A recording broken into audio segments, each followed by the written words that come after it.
Salut! Aujourd'hui, on entame le deuxième épisode de la vie d'entrepreneur. Si vous n'avez pas suivi le premier épisode, avec Charlotte, mon associée chez Atelier Neko, qui est une mercerie en ligne, on a décidé de vous parler un petit peu des coulisses du développement de notre entreprise. Et pour le moment, on est au stade de base, qui est la création de l'entreprise. Et dans le tout premier épisode, on vous a raconté un peu toute la partie chiante, mais indispensable, ce qui est l'administratif, la comptabilité, le budget, les déclarations obligatoires et compagnie. Et pourtant, c'est quand même indispensable. C'est pour ça qu'on l'a fait. Et aujourd'hui, on revient avec un épisode quand même plus fun, parce qu'on va vous parler vraiment de la création de notre projet, donc qui demande plus de créativité. Allez, c'est parti. Du coup, une fois qu'on avait tous les papiers qui annonçaient officiellement qu'Atelier Neko était créé légalement, on pouvait s'attaquer au deuxième round, qui était de choisir les matières. Comme nous, on a décidé de créer une mercerie, donc ça, c'est notre deuxième projet. On a toutes les deux une entreprise à côté. Là, on voulait vraiment créer une boutique en ligne qui revend du tissu, de la mercerie, du matériel de couture, puisque c'est un peu notre passion et c'est voilà, c'est vraiment dans nos Bonjour Cachou, bonjour. Alors, on va vous la présenter. Hein, Cachou, mais on fait pas de timide. Voilà. Et du coup, on s'attaquait à la partie la plus chouette. Moi, j'avais hâte. Ouais. Et par contre, en fait, c'était vraiment le domaine de Charlotte. Alors pourquoi c'est le domaine de Charlotte? Parce que comme on a créé une société à deux, qu'on est en cogérance, etc., il faut se répartir les rôles. Ouais. Chacun a ses missions, parce que si on fait toutes les deux la même chose, ça n'a Aucun intérêt. Et du coup, on a pris nos points forts, nos expériences, etc., pour définir les rôles. Moi, je suis plutôt du côté de la fin, parce que je m'occupe essentiellement de la communication et tout le travail relationnel, du site, etc. Charlotte, c'est le tout début du projet. C'est le before, c'est l'administratif, les commandes, les fournisseurs, prévoir des tableaux. Elle a une passion pour les tableaux incroyable et du coup c'est la chef des sous. Donc à chaque fois qu'il faut prendre une décision qui sous-entend qu'il va y avoir un investissement, je ne peux pas prendre la décision, je suis toujours obligée de dire je dois voir avec Charlotte, c'est elle qui décide. Alors c'est pas elle qui décide en réalité, c'est juste que c'est elle qui a le nez dans les comptes et qui sait si c'est oui ou c'est non. Ouais. Et du coup, ce matin, je suis arrivée, elle l'a pas encore vu parce que j'ai pas eu le temps de lui envoyer le mail, mais j'ai plein de questions sur les sous à lui poser, je pouvais pas prendre les décisions hier. Est-ce que je peux dépenser? Voilà, c'est un peu ça. Et pourquoi elle dit non? Parce qu'en fait, c'est quand même vachement plus complexe qu'on le pense. C'est plus complexe que ce que je pensais. Parce que moi, jusque-là, dans toutes mes expériences, j'avais déjà fait ce qu'on appelle typer le tissu, donc c'est-à-dire le sectionner chez les professionnels, chez les grossistes, etc. Mais j'avais jamais été du côté des factures. Donc moi, on me demandait juste mon expertise en tant que styliste, donc à choisir la bonne couleur, le bon motif, le bon tissu. Moi, je veux ça. Et puis on payait à ma place. Mais là... Et voilà, et j'avais un boss ou un collègue qui, lui, avait les cartes bleues et qui après était là genre... Ouais, ça je peux pas... Bon, vachement fait. Et ça s'arrêtait là. Maintenant, je suis quand même vachement plus dedans parce que, comme on l'a dit dans la première vidéo, déjà, c'est des investissements propres. C'est nos petits sous qu'on avait mis de côté qui sont repartis très vite. Adieu dans une société. Voilà. Et puis, après, si on veut que ça marche, il faut pas faire les mauvais choix. C'est pour ça que même si elle est responsable de ça, je suis quand même présente assez souvent. Après, grosso modo, entre nous, ce qui se passe, c'est souvent, moi je suis là, et si on pensait à ça, on avait ça, et après ma deuxième question c'est, on peut, et Charlotte fait, ouais, c'est ça. Non. Ou alors, quand... Un peu. Ouais, c'est ça. Parce que moi, j'ai travaillé à Paris pendant 4 ans, et je travaillais pour plusieurs clients, et on avait quand même souvent des contraintes budgétaires. C'est un peu la vraie vie, et... Voilà la contrainte. Et du coup, j'ai souvent été très non, bam, bam, bam. Et il faut qu'on rentre dans les cases, faut qu'on rentre dans les targets de prix pour pouvoir proposer quelque chose à un prix cohérent.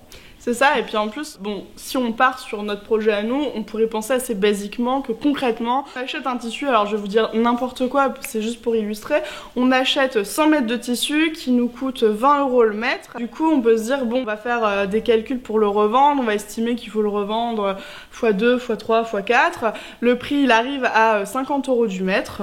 je vous dis vraiment n'importe quoi. Mais en fait, la marge de ces 30 €, du coup, entre les 20 € d'achat et les 50 € de départ chez le client, ces 30 €, c'est pas ce qui revient chez nous pour acheter plus derrière, parce que déjà, il y a 20% de TVA. Donc déjà, il vous en reste plus que 40. Voilà. Ensuite, il y a plein d'autres frais, parce que vous avez un site internet qui vous coûte de l'argent, vous avez un outil de newsletter pour pouvoir contacter vos clients qui vous coûte de l'argent dès l'instant où vous avez plus de 1000 abonnés. Vous avez... Il y a du port. Vous avez les frais de port, il y a plein de choses que j'oublie. Vous avez votre comptable aussi à payer, hein. Il est là.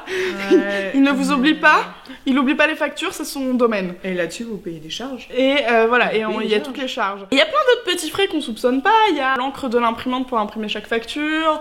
Il y a les stylos. Et ensuite, il y a aussi l'investissement, parce que pour aller acheter du tissu, il faut en général faire des salons professionnels ou aller à la rencontre de grossistes. Parfois, c'est eux qui vont venir chez vous. Mais la plupart du temps, vous allez vous déplacer. Donc, il y a de l'essence, il y a du temps pour y aller. Il y a des péages, il y a votre nourriture. Enfin, il y a énormément de mini-frais derrière.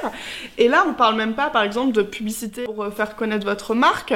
Si vous décidez de travailler avec des influenceurs, il faut sortir des produits que vous allez leur offrir en espérant qu'ils en parlent et qu'ils vous fassent du coup une publicité un peu différente de celle qui est un encart publicitaire.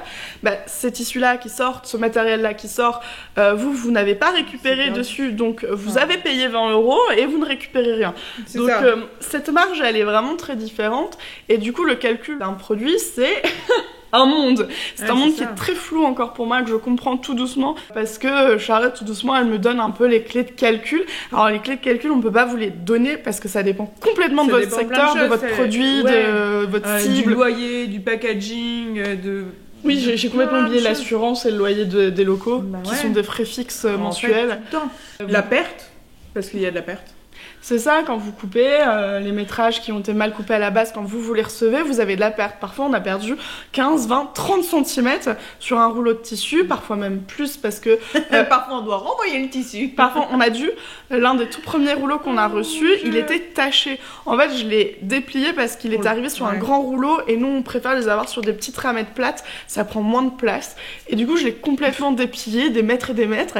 Et en fait, en faisant ça, tant mieux, hein. Mais j'ai découvert qu'il était taché, mais sur toute la longueur du métrage, il était taché. Donc là, il faut contacter le fournisseur, il faut lui dire c'est quoi cette merde. Il faut négocier, parce qu'il faut... Enfin, il y en a qui vont vous envoyer chier, hein, clairement. Et ensuite, il faut maîtriser son anglais, parce qu'ils sont souvent pas français, il y a assez peu de fournisseurs français. Quand il y en a, ils sont à des prix qui font que vous n'aurez pas envie d'avoir ce tissu à 70 € le mètre. Donc voilà, nous là... En l'occurrence, c'était un fournisseur anglais. Je ne parle pas un mot d'anglais. Heureusement que Charlotte est excellente en anglais. Ils sont pas anglais. Ils sont pas anglais ? Ils sont danois. Bon, ils sont danois. Mais on parle en anglais parce que je parle pas danois. Donc et du coup, il faut négocier. Enfin, il faut négocier. Il faut expliquer ça et faut qu'on se comprenne. Ça va. On se comprend. Ils sont très sympas. Oui, on n'a pas eu de problème. Ils ont compris. Ils ont reconnu totalement que c'était pas normal. Mais voilà, ce rouleau, il a fallu le refaire partir. Ça fait combien de temps qu'il est parti ce rouleau ? Qui est reparti. Ça doit faire 3 semaines maintenant. Voilà, et je viens l'avoir hier. Voilà, donc il y a des délais. Et voilà, et ça c'est la suite de l'histoire. C'est ça. C'est que du coup, nous, quand on a commencé pour la première collection, moi j'étais là, allez, c'est bon. On a fait les salons pro, on sait partout où on peut trouver du tissu qu'on va pouvoir acheter dans des quantités que nous on peut. Parce que la réalité, c'est que les fournisseurs vont vous dire, nous on vend rien à moins de 50 mètres par rouleau, il faut acheter 10 rouleaux minimum chez nous. Nous on n'a pas les sous, parce que là ça veut dire que c'est des investissements à 3 000, 4 000, 5 000 euros. On n'a pas, et surtout, on ne s'est pas lancé. Le site n'est pas ouvert. On a fait des études de marché pour voir concrètement ce qui avait l'air de marcher de ce qui ne marchait pas, ce qui avait l'air de manquer sur le secteur de la mercerie en ligne, ce que nous on avait envie, mais il faut prendre ce recul de se dire nos goûts ne sont pas les goûts de tout le monde, donc il faut faire cette balance. Et alors ça c'est la base de notre métier, on a vraiment été formés à ça. D'ailleurs quand on nous demande à quoi ça sert de faire des études de stylisme, ce n'est pas dessiner un produit, c'est aussi faire une grande analyse de l'état du marché, de connaître, de savoir cibler les cibles, parce qu'une cible c'est pas rien. Vous ne vendrez pas à vos amis, vous allez vendre à des inconnus et vous allez tout de suite devoir définir si vous vous intéressez à des gens très jeunes. Du coup, les gens très jeunes, quel budget ils ont, quel goût ils ont. Si vous vous intéressez, toi tu t'intéresses beaucoup aux mamans, vu que tu fais des produits pour bébés, pour Mimi and Cookie, vaut mieux qu'elle soit pile dans cette cible-là et qu'elle ait pas des goûts qui correspondraient plutôt à des ados, parce que les ados s'intéresseront pas aux produits. Donc ça a été long. Et d'ailleurs, Charlotte a fait une première base de travail très importante avant qu'on puisse choisir. Moi, j'étais partie, j'étais j'ai envie de ça. Et là, elle m'a dégainé. Ces ambiances. Donc là, vous voyez en avant-première l'ambiance sur notre collection qui est à destination des fêtes, qui va plus trop tarder à arriver. Si ce n'est pas déjà le cas, vu le temps qu'il faut pour monter la vidéo et la publier. J'allais dire, je pense que oui. Ça va être un peu en même temps. Donc en fait, pour chaque collection, nous on a défini qu'on allait mettre des tissus à peu près tous les X temps. Tout ça, c'est de l'estimation parce qu'on va aussi voir en fonction des retours qu'on a. Des délais qu'il faut pour vendre déjà les collections actuelles, est-ce qu'il faut en remettre plus vite ou pas. Mais toujours retenir qu'on a déjà créé... Charlotte a créé toutes les ambiances de nos collections jusque fin 2020. Comme ça, on sait où on va, et comme on a des fournisseurs qui nous demandent d'acheter 10 rouleaux d'un coup, on a acheté un rouleau pour Noël, mais on a déjà acheté 3 rouleaux pour le printemps, on a acheté 3 autres rouleaux pour la rentrée septembre 2020.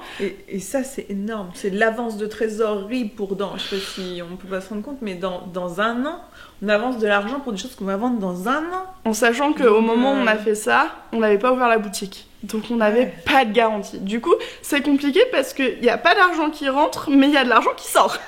C'est souvent comme ça. Ça s'appelle un investissement. À tous les gens qui ont peur et qui disent « Ouais, mais je veux pas trop que j'emprunte d'argent, faut ceci. » Si vous avez peur, ce qu'on peut comprendre, peut-être qu'il faut pas se lancer.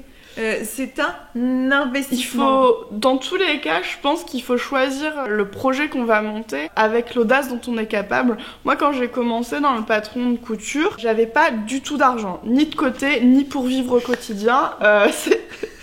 C'est terrible à dire, mais je vivais avec moins de 1 000 € par mois parce que je m'en sortais avec des petits boulots à Paris, sachant que j'avais un loyer qui était déjà de base à 750 €, que la bouffe à Paris vous coûte 2 fois plus cher que partout ailleurs.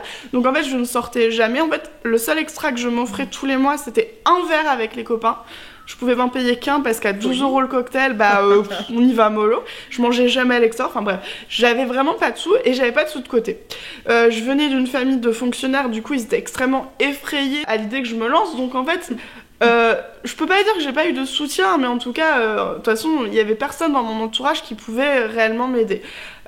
N'ayant pas de boulot fixe, je pouvais pas me pointer devant une banque et dire hey, tu me prêtes des sous, je sais pas comment je vais te la rembourser, je vais lancer un projet, etc.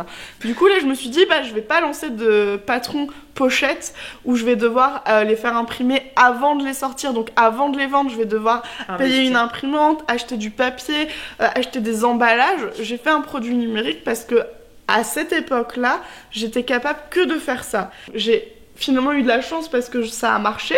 Ça marche pas à tous les coups. Je suis arrivée quand même au début de la mode des patrons de couture. Aujourd'hui, si vous vous lancez dans le patron de couture, je vais pas vous mentir, ça va être super dur parce que quand on arrive après tout le monde, il y a plus de place. Alors, il y a toujours un peu de place, mais c'est hyper compliqué de se faire une place qui vous permettra vraiment de complètement rentrer dans vos frais, d'en faire un temps plein en fait. Et ça marche pour tous les secteurs, sauf si vous avez de l'investissement à la base qui peut peut-être vous aider. Donc voilà, moi j'ai fait ce choix. Un concept novateur. Il vaut mieux essayer d'apporter quelque chose. Vous avez vraiment plus de chance. Si vous êtes là à dire ça marche chez les autres, je vais faire pareil, ça va vraiment être plus compliqué. C'est pas impossible, mais dans tous les cas, vous avez assez peu de chances de devenir le numéro 1. Et c'est pas qu'il faut être le numéro 1, mais si vous voulez gagner votre vie, il faut quand même viser cette place-là. En fait, vous partez pas avec des points en plus. Enfin, moi, j'en parlais avec une de mes amies ce week-end à Londres, qui fait beaucoup de design pour des marques sur des logos, et elle vous pose beaucoup de questions justement pour cibler votre marque. Et en fait, si vous ne savez pas répondre, qu'est-ce que vous avez de plus, c'est compliqué.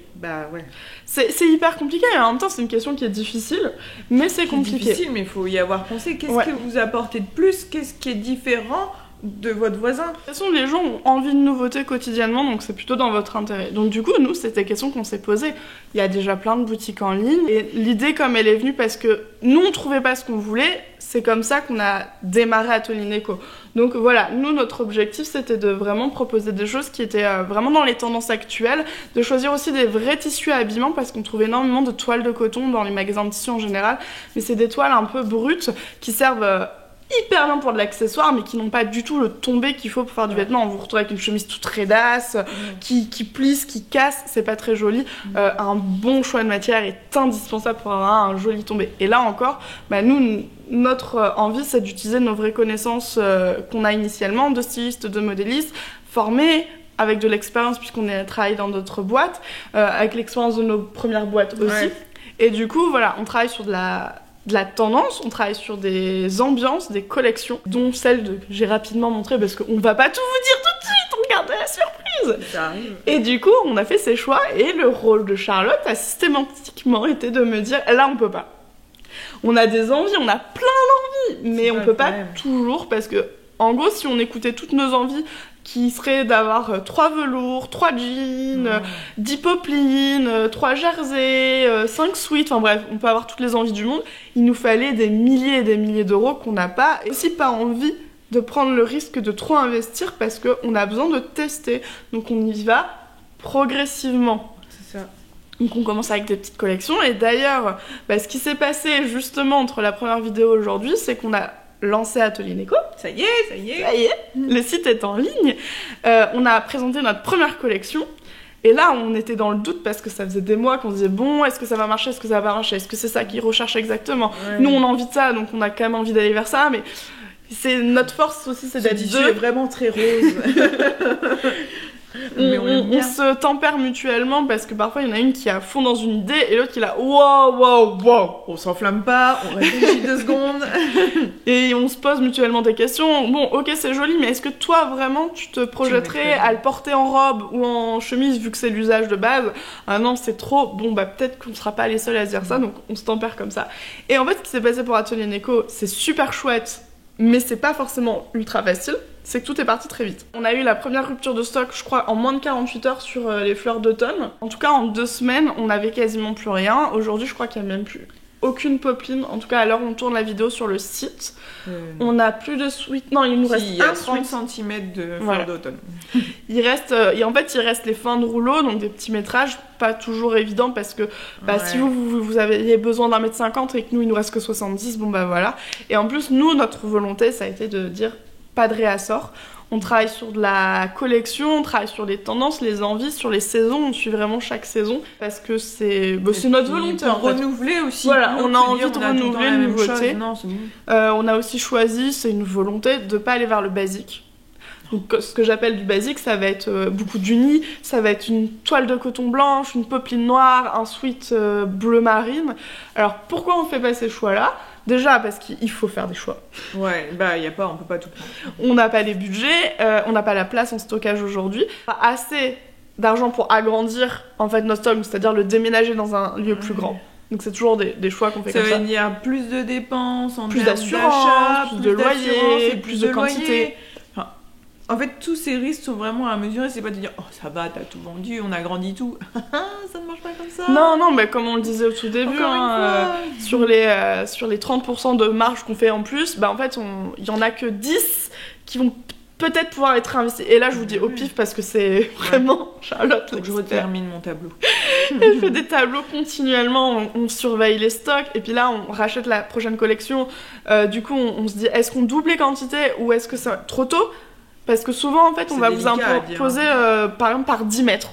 On va vous dire, vous pouvez prendre 10 mètres, et si vous en voulez un peu plus, il faut prendre 20 mètres. Vous pouvez pas en prendre 13. Non. Il y a des... Et puis, chaque fournisseur est différent. On a des fournisseurs qui nous imposent 50 mètres. Et 50 mètres, pour le moment, on peut pas. C'est un trop gros investissement de départ. Ouais, et puis c'est risqué. Et le frais de port, Non mais c'est... Je sais pas si vous vous rendez compte, mais c'est hyper lourd en poids. Et du coup, des fois, je reçois des devis, je me dis... Oh là là, il y a 10%, même plus. La dernière fois, je crois qu'il y avait 15% du prix de la matière en plus en frais de port. On se retrouve avec des frais de port parfois à 70 €. Et on s'est posé la question, en fait, on s'est rendu compte que sur cet exemple-là, en fait, on a demandé plus de métrage parce qu'on s'est dit, allez, on prend le risque. Donc, on a doublé. Je crois qu'on a demandé le double de ce qu'on prenait habituellement. Et en fait, du coup, les frais de port sont énormément augmentés. Et sur le moment, on était, mais pourquoi? D'habitude, on paye quand même moins de frais de port. Et c'est là que tu m'as dit, ça fait 10% du prix d'achat de base. Donc, ça, on est obligé de le répercuter, en fait. Ça fait partie de ces petits frais cachés qu'on ne voit pas. Et qui, après, on se dit, ah ouais! Mais toute cette réalité nous permet quand même de nous amuser parce que ça a quand même un côté hyper cool de choisir les matières. Moi, la première collection, elle était chouette parce que là, c'était le tout début, on était là. Oh, moi, j'ai trop envie d'un sweat, donc on s'est offert ce plaisir d'acheter du sweat. On a écouté nos envies. Et puis, comme là, tout est parti, franchement, cette satisfaction, ce plaisir de se dire, oh, on n'était pas les seuls à aimer, on a fait les bons choix. Et puis on a été surprise, il y a des choses où on se disait c'est peut-être risqué et en fait ça vous a plu. Il y a des choses où on y croyait et on a eu raison. Il y a des choses où on y croyait et ça a été peut-être ce qui est parti en dernier. Ouais, c'est ça. En fait on a eu des surprises dans tous les sens. Exactement. Et c'était chouette. Et du coup là on est sur la collection d'hiver et on est déjà en train d'utiliser notre expérience de cette première collection. C'est aussi pour ça qu'on a décidé de pas trop investir sur du très long terme parce qu'en fait ce qui est hyper important quel que soit le domaine dans lequel vous allez vous lancer, c'est que vous avez votre idée de départ, vous imaginez votre clientèle, vous imaginez leurs besoins, vous imaginez leur comportement d'achat. Et en fait c'est pas comme ça que ça se passe. Il y a une partie de vrai et puis il y a une partie d'inconnu. Si vous avez bien fait votre étude de marché, normalement vous n'êtes pas complètement planté. Franchement. C'est la première chose. Mais vous allez quand même avoir des bonnes surprises et des mauvaises surprises. Nous, ça a été le cas par exemple sur la mercerie. On avait plus misé sur certains produits qui finalement, là où on s'attendait vraiment à ce que ça parte assez vite. Ça stagne ça stagne, non, mais c'est plus lent que ce qu'on aurait imaginé. Et on a eu des surprises sur certains coloris. On s'est dit, oh, on prend un risque, c'est original, c'est une couleur purement d'automne par exemple. Et en fait, le rouleau, on le voit, on est là, va falloir reprendre en fait, parce que pareil sur l'autre partie de mercerie, tout ce qui va être pince et compagnie, on savait pas trop, on avait du mal à se projeter. Est-ce que c'était un gros besoin? Et au final, on est là, faut en recommander. Plus vite que ce qu'on pensait. On réadapte beaucoup en fait. Et puis vous réagissez sur les réseaux. Ça c'est moi. Ouais, c'est ça. Moi parfois je suis là, c'est la 6e fois qu'on nous demande tel produit. C'est hyper évolutif en fait parce que c'est vrai que vous partez d'un postulat de base en se disant c'est ça. Je pense qu'on s'est pas trop planté quand même sur le prévis. Non. Là on a été pour la première collection, on est contente parce que sur la clientèle, on s'est pas pris de claque. Non. Mais c'est vrai qu'il y a des choses où qu'est-ce qu'on fait? Et on va prendre un exemple parce que vous êtes hyper nombreux à nous le demander. Est-ce qu'on va proposer tout ce qui est lingerie? Parce que pour Petit Patron, il y a des patrons de lingerie et le matériel est moins facile à trouver, ça je le sais. Et alors la réponse numéro 1 c'est oui. Oui. Mais je n'ai pas bloqué Margot. Non. De toute façon, tu vois bien parce que t'es aussi sur les réseaux, tu te rends compte que c'est, je pense que c'est ce qu'on nous demande le plus. Je peux pas vous dire de date aujourd'hui parce qu'en fait, le jour où on décide d'ouvrir la catégorie lingerie, ça veut dire qu'il y a plein de petits produits à prévoir. Il y a les attaches de soutien-gorge, il y a les élastiques, il y a les matières, il y a plein de choses. Et en fait, vous avez un minimum dans chaque catégorie, dans chaque couleur. Voilà. Et du coup, en fait, pour le moment, on est en train vraiment de calculer et on espère que ça arrivera le plus vite possible parce que comme c'est une demande qui est quand même régulière. A priori, début d'année prochaine. On l'a mis dans nos priorités. Mais on peut quand même pas aller plus vite que la musique. Expression de vieille, je suis désolée, je vais avoir 30 ans. Parce qu'on n'a pas les budgets. Ouais, et puis il y a les surprises en fait. Où vous passez... Non mais là, ça a été un peu le moment surprise là quand j'ai passé toutes les commandes. Où on passe toutes les commandes, donc il y a toujours les gens que je connais déjà qui travaillent très bien, ceux qui sont longs à réagir et du coup qui ont du mal à vous envoyer la facture, qui vous disent ah mais finalement on n'a pas ça en stock. Vous l'avez quand? Dans longtemps. Donc j'annule telle référence. Du coup il faut changer toute la collection. Il faut refaire la collection. Il faut refaire la facture. Donc ça veut dire qu'on se revoit juste pour dire bon ça c'est sûr, c'est commandé, c'est payé, ça arrive. Mais du coup, cette popeline-là, on la voulait absolument. Elle était à motif pile dans le motif qu'on voulait. Du coup, comme on l'a pas, on refait le tour de tous nos fournisseurs qui n'ont pas envoyé les produits en leur disant est-ce que vous pouvez rajouter celui-là? Parfois, on trouve pas. C'est ce qui nous est arrivé sur la période de Noël, c'est qu'on avait des envies hyper précises. Il y a eu une rupture de stock hyper rapide sur ce que nous, on avait prévu. Et en fait, on n'a pas réussi à le remplacer. Du coup, en fait, on a carrément tout changé. Parce qu'il y a des tissus qui vont ensemble. Par exemple, pour faire une robe, si on prévoit plutôt un patron qui nécessite d'être doublé, il faut qu'on ait la doublure. Parce que si on vous propose que l'extérieur et que vous trouvez pas la doublure, bah ça va pas vous intéresser, c'est pas logique. Donc dans ce cas-là, on a dit ah merde, ce tissu on peut pas l'avoir. Du coup, on enlève la doublure, on enlève le sweat qu'elle est avec, je dis n'importe quoi. Ouais, mais c'est ça. Et du coup, ça fait 4 références en moins. Ou on enlève la mercerie qui va avec. Tac, tac, tac.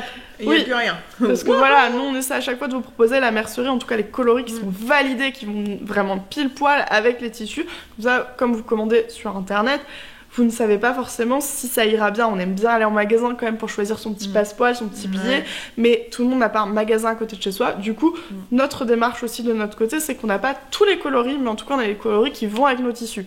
On vous le précise. Comme ça, vous, c'est plus facile pour choisir et vous stressez pas jusqu'à l'arrivée du colis. Et vous avez les fournisseurs qui vous disent qu'ils l'ont en stock. Et en fait, quand vous avez la commande, que vous avez payé, que vous êtes débuté, ils vous appellent en disant ça arrive dans 15 jours chez nous. Ah ouais. Donc 15 jours chez eux. Bah 3 semaines chez nous. Quand tout va bien. Quand ils oublient pas de nous envoyer la commande. 2 semaines et demie si tout va bien, mais ça nous est jamais arrivé. Non mais quand même. Et là, on a un autre exemple où on attend des matières pour la prochaine collection qui arrive très bientôt. On en a réellement impérativement besoin dans 10 jours.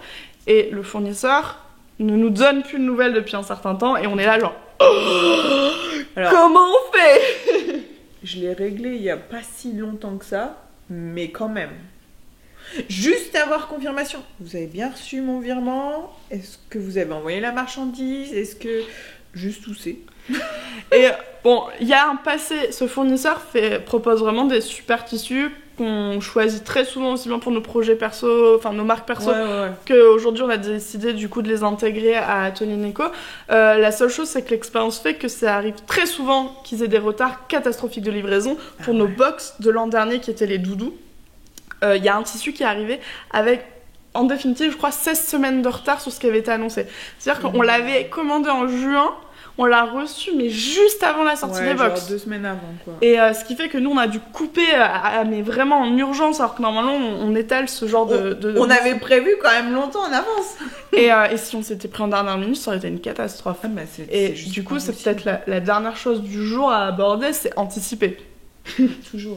C'est la force de Charlotte, elle m'apprend ça, je l'applique de plus en plus pour mes projets à moi et on s'améliore, on va de plus en plus vite et du coup on gagne en temps et en qualité parce que le temps offre la qualité. Et vraiment c'est la dernière chose à prendre en compte, en tout cas pour cette phase quand vous êtes à cette étape-là de votre projet, c'est ne croyez pas que vous avez du temps parce que à chaque fois que vous devrez faire intervenir une nouvelle personne, donc un fournisseur, un graphiste qui vous fait votre logo, la banque qui vous donne accès à un plugin de paiement par exemple, ou l'État qui vous demande des papiers. En résumé, nous on s'est beaucoup amusés quand même. Oui, les choix de tissus, c'est beaucoup de stress. C'est quand même la partie la plus fun. Surtout quand on les reçoit. En général, ils arrivent tous au stock chez Charlotte. Et du coup, à chaque fois, elle m'appelle « J'ai les tissus !» Et elle est cool. Elle m'attend quasiment à chaque fois pour ouvrir des colis. Franchement, chapeau. Ouais. Des fois, j'ouvre la mercerie parce que... Oui.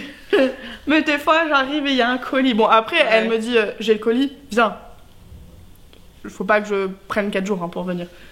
20 minutes, c'est bien. C'est le temps de trajet. Ouais, c'est ça. Donc voilà, pour le deuxième épisode, on avait envie de vous parler, du coup, cette fois-ci, de la partie un peu plus cool, parce que c'est la partie très concrète du projet, mais bon, qui est quand même pleine de réalité. Après, on choisit aussi de vachement appuyer sur cette réalité. Aussi. Enfin... En fait, c'est hyper chronophage parce qu'on fait attention. On fait attention au budget et pour moi, il faut. Mais non, mais pour avoir un truc cohérent et à la fois, c'est du temps. Un exemple vraiment tout simple sur l'importance de faire attention à votre prévis, c'est qu'il faut qu'il soit juste parce que tout le monde vous le demande. Votre banquier, votre comptable et compagnie. Toute personne qui va devoir à un moment intervenir avec vous va vous demander votre prévis pour vérifier si vous êtes sérieux ou pas, si c'est viable ou pas. Et l'important d'un bon prévis, c'est que aujourd'hui, comme on est dans les bons chiffres, on est un peu au-dessus parce qu'on a été hyper raisonnable, on avait tellement peur d'annoncer trop, de s'emballer, on est un tout petit peu au-dessus. Bah, du coup, maintenant, on va pouvoir un peu mieux discuter avec notre banquière, par exemple, pour pouvoir voir avec elle ce qu'on peut mettre en place, parce que y a des choses très réelles. Aujourd'hui, c'est dur d'avoir un découvert quand on ouvre une société. Parce que la banque, elle est là, genre. C'est mort, les gars. Et en fait, si vous avez. C'est bien beau, hein, prévu, mais c'est. Après, faut le réaliser. Mais oui, voilà, c'est ça. Et du coup, maintenant que les choses sont hyper carrées, que Charlotte a bien fait son boulot parce que tout est dans les cases qu'il fallait. Les belles cases. Et ben peut-être que demain on va pouvoir un peu mieux, si demain on a un énorme investissement, ça sera sans doute beaucoup plus facile de négocier un prêt parce que le début était carré et rassurant. Parce qu'en plus on est en France, pour la plupart des gens qui regardent cette vidéo, et en France on est case. On met tout dans des cases. Pas dans la case, ça va pas le faire. Et même si on a envie de pas être comme ça, d'être des rebelles, ben votre banquier, votre comptable, l'État, si c'est pas votre fournisseur de site va vous le rappeler. Votre papa va vous le rappeler.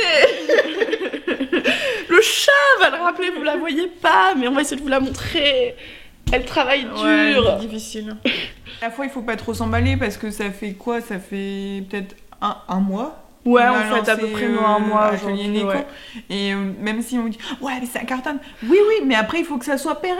Comme on vous le dit, j'imagine partout, il faut 3 ans minimum d'activité pour se dire que ça roule. Et puis le début est toujours facile dans le sens où si vous avez bien préparé votre com et que du coup il y a déjà des gens qui vous connaissent. Nous, ça a été le cas, on a préparé en amont ça. Ce sera le sujet de la prochaine vidéo. Il y a l'effet nouveauté.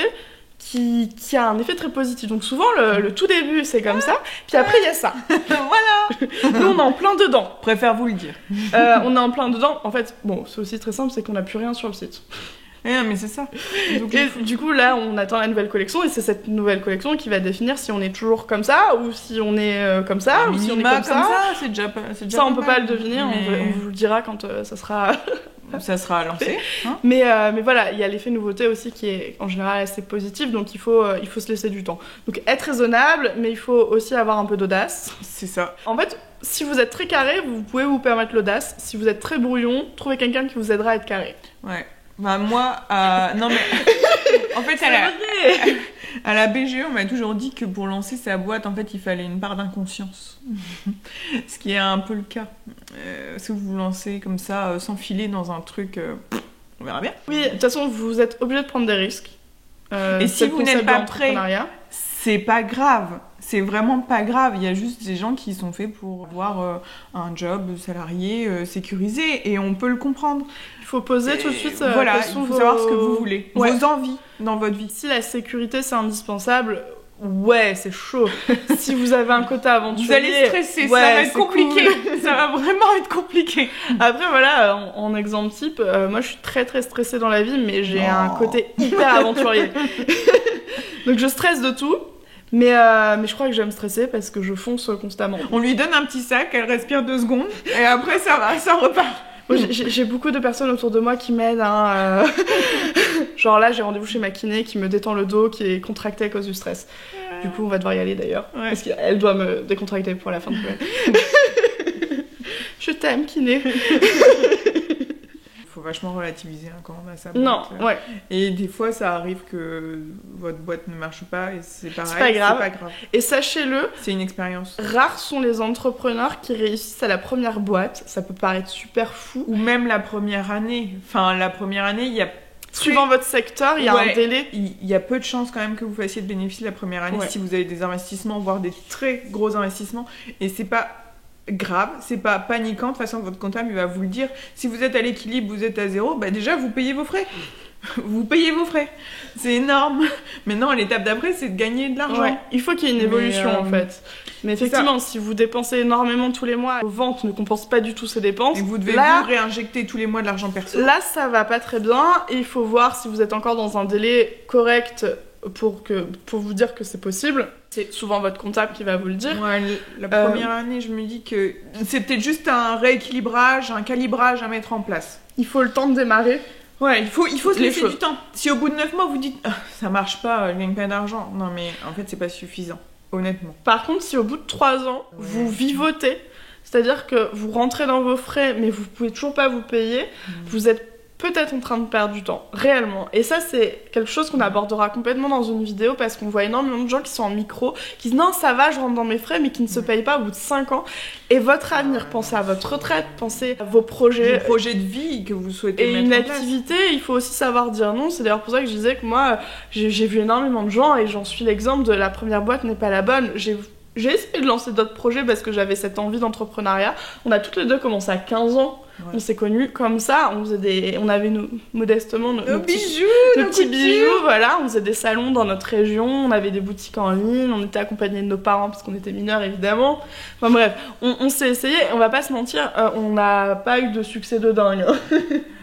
Et bah sur des gros events ça allait, mais alors après le reste de l'année, voilà, vous avez 15 ans. Hein. Concrètement c'est ça. Mais après on a appris plein de choses et du coup on l'a jamais vu comme un échec parce que c'était notre première expérience et qu'on a rencontré des entrepreneurs qui nous ont dit mais moi il a fallu 4 boîtes avant de trouver le secteur qui m'animait et que j'arrivais à porter. Bah c'est vrai qu'en France c'est vu souvent comme un échec. Pas alors trop que pas du tout dans d'autres pays. Mais alors, moi j'ai connu des créateurs, même chez qui j'ai fait des stages ou plein d'autres choses. Ils ont dû fermer, mais le fait est qu'ils aient appris à savoir typer des matières tout seuls, à savoir quand même avoir un budget, à connaître la clientèle. Et ben je sais qu'ils ont pu rebondir et trouver un emploi salarié dans d'autres boîtes. Enfin, je veux dire.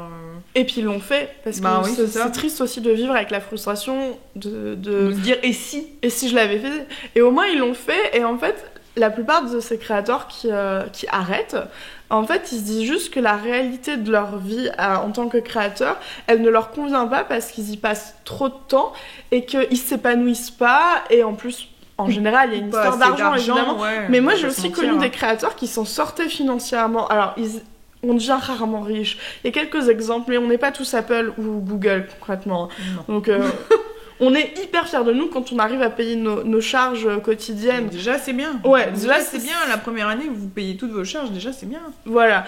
Mais moi, j'ai connu 2 créateurs qui s'en sortaient financièrement. C'était au vert, c'était pas à 0, c'était au-dessus parce qu'ils se payaient. Mais en fait, cette réalité qui est de travailler constamment, de porter tout ça sur ses épaules au quotidien, de savoir que rien n'est pérenne, qu'à tout moment, ça peut s'arrêter. C'est des réalités dont on parlera après, évidemment. Et ben, eux, ça leur convenait pas. Et en fait, il faut se dire que c'est bien d'avoir arrêté parce qu'ils étaient pas assez heureux là-dedans. Ouais, et puis d'avoir eu conscience. Il faut se mettre une pression, mais il faut aussi savoir se dire ça me convient pas ou c'est pas le rythme de vie que je veux avoir. Voilà. C'est pas ce que je souhaite. Et ok. Et nous, on est dans cet état-là. En fait, on fera vraiment un bilan en disant est-ce que ça nous convient ? Est-ce que le quotidien que ça donne à Tony Nico, le fait de travailler à 2, pour toutes les 2, c'est la première fois qu'on s'associe. Tout le monde est un peu stressé par ça, parce que c'est un engagement. Oui, voilà. On est amis à la base, donc on prend aussi un risque au niveau de notre amitié, clairement. On le sait. On verra bien, mais c'est un bilan qu'on fera dans longtemps, sauf si... Mais déjà, on fera un bilan au bout d'1 an, avec le comptable. Puis 3 ans. Si ça existe encore. Non, mais et je pense qu'on en fera un aussi en fin d'année. De toute façon, encore une fois, aussi avec le comptable. Cédric. Il nous aime. Coucou. Ouais, c'est ça. Non, mais en fait, vous avez besoin de faire des points, même pour vous rendre compte, ou vous dire, bah là, il y a ça qui va pas, il y a ça qui va pas, ou ça va, ça c'est bon, on continue. Puis ce qui ne va pas n'est pas un échec, parfois c'est juste un réajustement, c'est juste un calibrage, un mettre au point. Changer un peu la direction, etc. Vous lancez une boîte, c'est le début. Voilà. Ouais. De toute façon, rien n'est fait parce que comme vous êtes tout seul et personne ne vous tracera la rousse, personne n'aura envie de vous donner toutes les clés. C'est très frustrant pour beaucoup de gens qui démarrent parce qu'ils se plaignent souvent de dire il y a personne qui veut nous aider, mais c'est la base de l'entrepreneuriat. Puis chaque cas est réellement différent. On peut difficilement s'aider toutes les deux alors qu'on est très amis, qu'on a une confiance absolue l'une envers l'autre. Du coup, on n'aurait même pas peur de cette concurrence qui parfois fait peur, etc. Mais on peut quand même pas s'aider parce que nos projets sont tellement différents alors qu'on est dans le même secteur. Puis vos situations de vie, vos envies, exactement. Vos envies tout court après. Il y a trop de réalité. Toi, t'es propriétaire de ta maison, tu vas avoir un bébé dans quelques jours. Hein. On en a quasiment... Ne dis pas ça. Bon, ok, on est encore à quelques semaines, mais franchement, on est vraiment proche du but. T'as 2 chats quand même. Ouais, petite pépite. Moi, je suis pas propriétaire, je voyage beaucoup, j'ai 2 chats. Voilà, mais toi, t'as voulu, par exemple, t'acheter Léon. Ouais, j'ai voulu acheter mon van avant d'investir, du coup je suis retournée vivre 2 ans chez mes parents pour ne pas avoir de loyer, parce que ce qui était le plus important pour moi c'était de fonder ma société et du coup de lui donner une chance. Donc si j'avais pas de charge, c'était plus facile, ce qui a permis au début que ça marche. Et ensuite mon deuxième rêve, c'était vraiment de voyager énormément. J'ai voulu acheter mon van, c'est ce que j'ai fait. Du coup c'est pas tout rose, je suis pas pleine aux as, donc j'ai sacrifié. Donc moi j'ai sacrifié l'indépendance. Après 7 ans de vie indépendante, je suis retournée vivre chez mes parents. C'est un choix que j'ai fait avec eux. Il fallait qu'ils soient d'accord. Et voilà, et j'ai acheté mon van et je voyage et je suis réellement heureuse parce que c'est mes choix et que je les ai fait dans mes envies. Pas tombé mais du c'est tout pas ce que t'aurais fait, toi. Non, c'est parce que moi, je me suis mariée jeune. Je me suis mariée à 23 ans. Et en fait, avec mon mari, on a voulu s'acheter vite une maison, des choses comme ça. Et quand je me suis lancée, j'avais 25-26 ans. Et ouais, 26 plutôt. Mais avant, j'ai repris un emploi de vendeuse pour connaître le terrain de la vente parce que j'y connaissais rien. Le merchandising, j'ai fait ça pendant 1 an. Après, j'ai fait les ABGE. Après, vous vous lancez. Et après, vous vous rendez compte que vous lancez votre boîte. Et comme je vous dis déjà, la première année, c'est bien que si vous payez vos charges. Mais sachez qu'à un moment donné, j'ai eu la chance de pouvoir bénéficier de mes indemnités Pôle emploi pendant 2 ans. Mais après, ça ne tombe plus. Enfin, et à un moment donné... Ouais. Et après... Parce que votre projet, il y a déjà 1 an. Donc en fait, vous utilisez votre chômage pendant 1 an, vous avez votre première année d'activité où vous espérez déjà payer toutes vos charges, et après, il n'y a plus rien. C'est le saut dans le vide. Et si vous ne pouvez pas toujours vous prendre de salaire, ce qui est possible, c'est souvent le cas. C'est pas évident. Et moi, comme on avait déjà notre maison et tout ça, on n'allait pas retourner chez mes parents. Et du coup, il y a des périodes, j'avais 4 jobs en même temps. Elle était épuisée parce qu'elle travaillait énormément. Mais ça, franchement, on va vous en reparler vraiment en détail dans une autre vidéo qui est comment nous on a fait nos choix pour créer nos boîtes. Et du coup, on va vous laisser là. On vous donne rendez-vous très très vite pour le 3e épisode qui sera le dernier vraiment focus sur Atelier Neko. Et après ça, en fait, on va prendre toutes les questions que vous nous posez au quotidien sous ces vidéos-là. Et en fait, on va presque y répondre une question à la fois parce qu'il y a toujours plein de choses à dire et qu'en plus, on peut parler de nos 2 expériences. Comme on n'a pas fait les mêmes choix et les mêmes expériences, on peut vous donner déjà 2 avis qui sont différents de tout ce que vous trouverez ailleurs sur les autres réseaux et les autres chaînes. Surtout, on va conclure avec ça, regardez un maximum, renseignez-vous un maximum et regardez plein d'exemples différents, ça vous inspirera énormément. Allez à la BGE, allez partout, allez dans des organismes, mais renseignez-vous, allez à votre banque, parce que dire oui alors je pense que ça va passer. Non, demandez-leur. Vraiment, demandez-leur. C'est eux qui vont vous dire. Ils sont pas là pour être vos ennemis, c'est dans leur intérêt aussi que ça marche. Et même si des gens vous disent que c'est pas méchant, c'est pas pour être contre vous, c'est pour vous protéger parce que c'est trop dangereux, parce qu'on voit que le prévis ça va pas marcher, parce qu'on voit il y a trop d'investissements, parce que vous êtes endetté à 40%, c'est pour vous. Ouais. C'est vraiment pour vous. Voilà. Donc, on se renseigne, on réfléchit, on prend son temps, mais on est actif. Et on se dit à très vite. À bientôt.